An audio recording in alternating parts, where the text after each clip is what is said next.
All right, we are shifting focus away from the Russia-Ukraine battlefield towards Latin America. We're now learning that Venezuelan President Nicolás Maduro has announced plans to mobilize more than 4.5 million militia members across the country.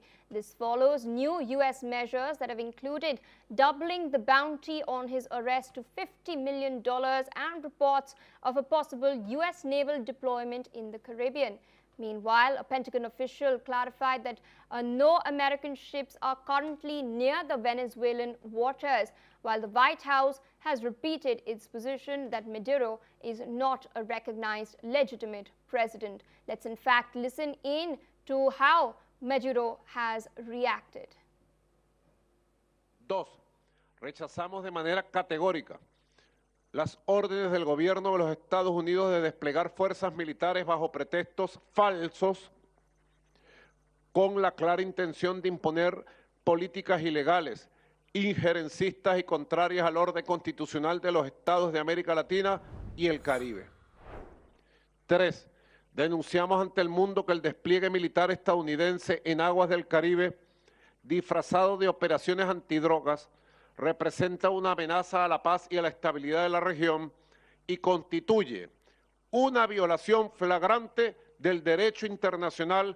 Meanwhile, at the regional level, the ALBA bloc of Latin American nations have issued a statement rejecting any U.S. military deployment near Venezuela, calling it a threat to peace and sovereignty in the region.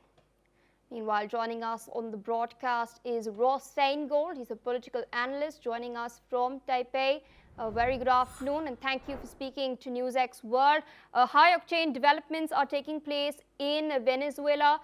There are reports coming in that the U.S. is ready to deploy 3 of its destroyers near Venezuelan coastline, which is about 2,500 miles in itself. But they're looking at making these deployments in international waters. Venezuela has reacted rather sharply. Maduro has announced plans to mobilize more than 4.5 million militia, including arming peasants and factory workers. What do you make of his decision to do so? That's a domestic matter. If he wants to move people out of their day job in agriculture or manufacturing and have them start carrying weapons, he's only going to hurt the economy. So it might sound good for domestic political purposes, but the practical effect of what he's proposing would be very bad for the economy. Look, we know that the Trump administration is a critic of Maduro's rule. This goes back to the first Trump administration. It's returning in the second Trump administration. How aggressive the Trump administration will be in trying to remove Maduro from power, it remains to be seen. But the deployment of U.S. naval vessels in international waters off the coast of South America, frankly, there's nothing unusual about that. And if the primary role of this deployment is to try to stop the shipment of narcotics from South America to the United States, the United States has every right to do that.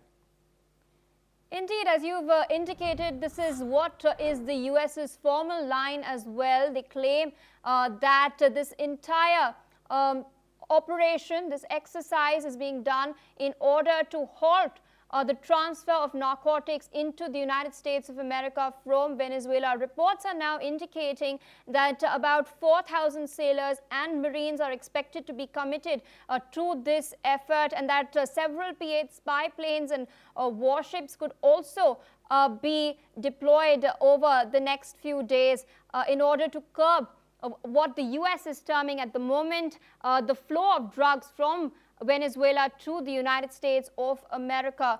Meanwhile, the ALBA group, the Bolivarian Alliance for the Peoples of Our America, has contended and denounced and rejected what they claim is a serious threat to peace and security.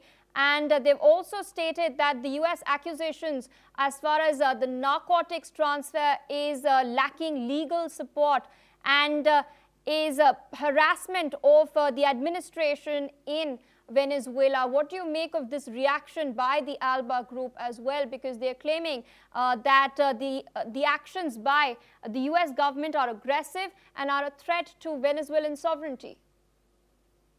Certainly, some people in Central and South America are very sensitive to any kind of United States military moves with regard to the region. And that's understandable because of there's a lot of history there. There's a lot of history of U.S. military intervention, the invasion and overthrow of governments in Central South America as well as the Caribbean. So there is that history to deal with.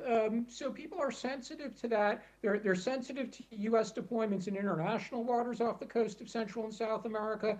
They're sensitive to U.S. bilateral cooperation with governments, whether that's the U.S. DEA, the Drug Enforcement Administration, or other security or military arms of the U.S. government. But again, what's been announced by the U.S. government, as far as we know, is a deployment of U.S. military resources in international waters. And that's not unusual. The U.S. Coast Guard and U.S. Navy do this on a routine basis. So if the Trump administration is adding to those kinds of resources, they're still only adding to something that the United States routinely does. All right, so I request you to stay on with us as we're shifting our focus to some other crucial developments.